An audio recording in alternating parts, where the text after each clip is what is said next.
Well, everybody, I did it. I finally read some Joe Abercrombie, so let's talk about The Blade itself as I get out of the way of the book. So, The Blade itself, book one of the First Law trilogy, and the first of many Joe Abercrombie novels that I will be reading. A bunch of people in Discord have been talking about it and liking it a lot. I see a lot of, 4 and 5 star ratings of it. I think the lowest that I've seen somebody give it is like a 3, but still interested enough to continue reading. So this series gets a ton of praise on BookTube, in the fantasy world in general. Everybody loves it. Everybody talks about Joe Abercrombie as Lord Grimdark. So I went in with incredibly high expectations for the book itself and just the grimdark nature of this storytelling.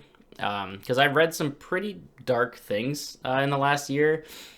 Parts of Fires of Vengeance got pretty dark. The entire Poppy War trilogy was dark. The second half of the Red Rising series, Iron Gold, and especially Dark Age, holy shit. That got very, very dark and nihilistic and depressing, and that was probably the darkest novel that I've ever read.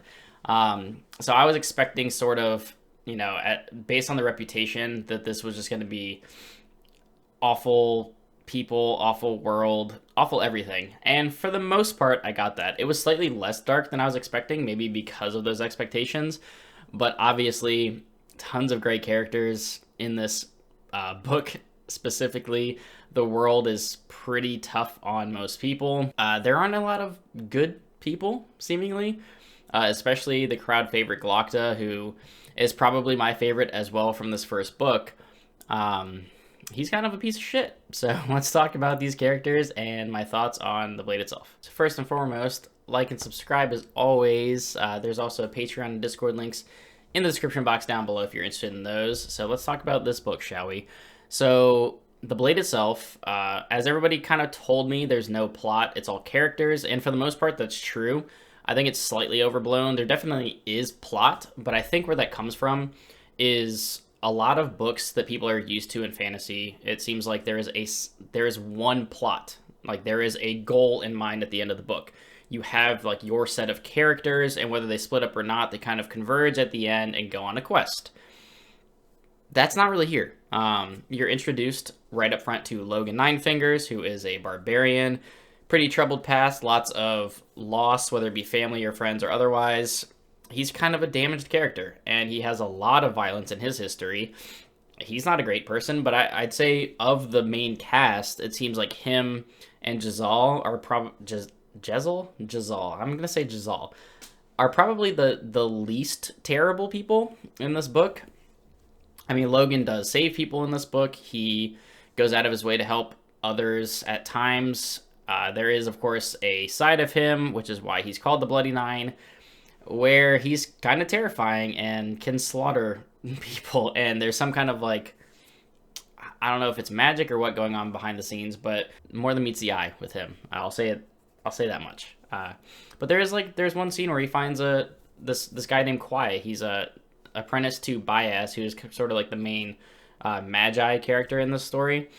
And you kind of think that he's going to be a dick to the guy because he's like, I need your food. And Kwai's like, no, I need it. And Logan's like, no, I need it if I'm going to carry you 40 miles to the city. And like picks him up, throws him over his shoulder, and takes off.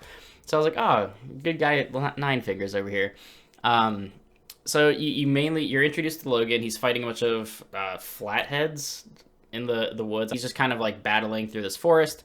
Then you're introduced to Glokta, who is everybody's favorite. He is missing teeth. He's sort of crippled. He's got like a bum leg. He walks with a cane. He's a torturer. He's a piece of shit. He taunts people. He tortures them. He works for the Archlector, who is a royal douchebag. And he's sort of like fallen from grace. He used to be this great swordsman. He used to be part of the military. He's obviously not that anymore. And what's cool about his character, though, is as terrible as he is, what Joe Abercrombie did with these characters is there's a lot of internal monologuing amidst the text, and it seems like people's internal thoughts are very different than how they portray themselves or how they talk to other characters, especially with Glokta. His internal monologue, he's just constantly like talking shit about people. Like he'll get an order from the Archlector to do something. He's just like, yeah, I'd love to tell you shove it up your ass, and I'll just be like, right away, sir. So the way he carries himself is obviously very different than how he thinks of people. And sort of the vibe that I got just from his sort of like maniacal attitude and kind of loving what he is, but also hating who he is. I made a joke to some people that this is just gonna be Severo from Red Rising when he's like in his 60s, just this old crazy man. Definitely a super interesting character, and he's constantly questioning himself and his actions and saying like, why do I do this? Why am I doing this? Why am I this way? So that's really weird. I don't know if he's gonna like turn his life around or what, but he's constantly sort of questioning why he is the way that he is. And when you're introduced to Glokta, you're also introduced to the Practicals, which are basically like these bodyguards that seem kind of terrifying. They're just this like imposing force. They don't really talk a lot. Practical Frost does a little bit. I think Severard talks a couple lines throughout the book, but they're pretty quiet. They're just kind of there to be muscle. So they're pretty scary. Your other main character, so you have Logan, you have Glokta, and then you have Jazal, who's sort of this like another royal douchebag. He's this prince essentially that's just kind of like, he's this noble, pompous asshole. Probably the least terrible person of the group though. I know I mentioned that Logan seemed like that at first, but because of like just his past and everything, he's probably terrible. But Jazal seems like he doesn't act on a lot of things. Like he might think some things internally, but doesn't act on them. He generally seems just kind of like a spoiled rich kid almost. Baez, like I said, he's the first of the Magi, so he's this, powerful magic user. And there's no like magic system. You're not introduced to, like, this is going to be a pretty low magic series, it seems like, or magic just kind of happens and it's sort of loose. Like he's a Magi or a Magus. He casts spells, but there's no like spell book. He's not using Allomancy or Stormlight. It's just sort of like he does magic because he's a magic user. And he destroys people. It's awesome. But he's pretty mysterious, and him and Logan actually sort of end up traveling together because... So everybody said that there's no plot.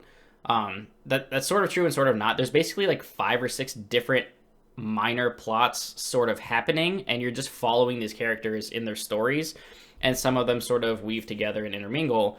Like Logan ends up traveling south with Baez to this city. In that city, Glokta's there and Jazal's there. And so like all these different characters are sort of crossing paths a little bit.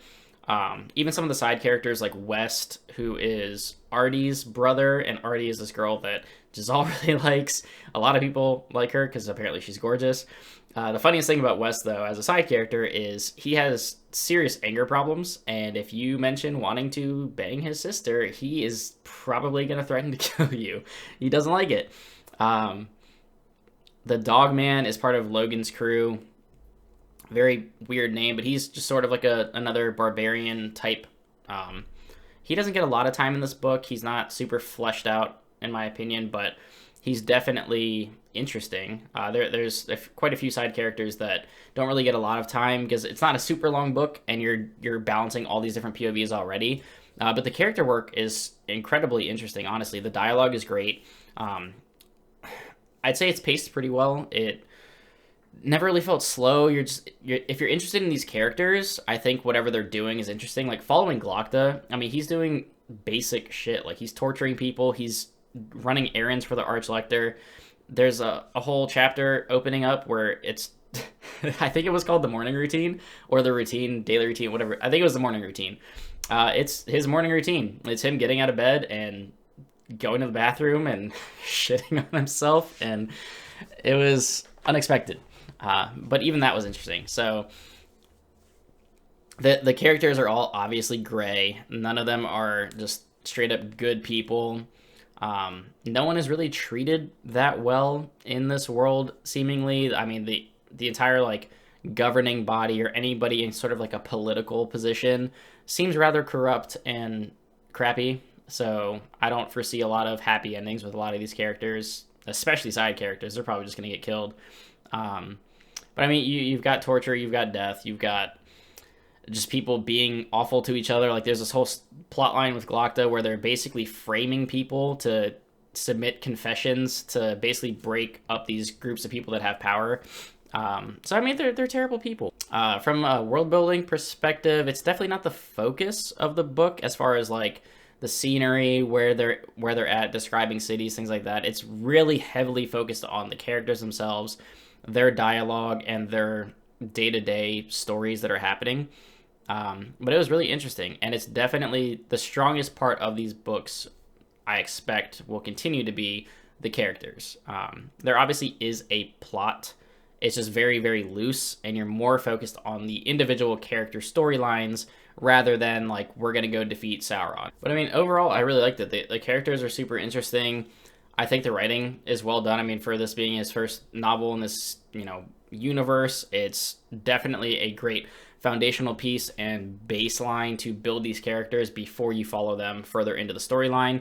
So I'm excited to see where it goes. I don't really know what to expect because, like I said, there is a plot, but you're following a bunch of different plot threads. It's not like a one plot that you're following, so you don't really know where the story is going. So I'm interested to see what these characters are all about and where they go from here. So I really enjoyed it. I'm happy to finally have read some Joe Abercrombie. I'm wondering if the series and the standalones get darker. I'm going to guess that they do. But this was definitely not a happy place to live. I'll put it that way. So, yeah. Those are my thoughts on the Blade itself, guys. Definitely interested to see more in this universe. So, like, subscribe. As always, do hit up Patreon if you want to support the channel financially. That is always optional, but always appreciated. Definitely jump in Discord, though, and talk about First Law with me, now that I can finally talk about it. I will be reading more of the series. I assume I'll probably be continuing this trilogy here shortly. Because of the move, I have a lot of my books in boxes, and they will stay that way for a while. So I'll probably be reading the stack of books that I have here, and maybe some stuff on my Kindle. But until next time, everybody, keep reading.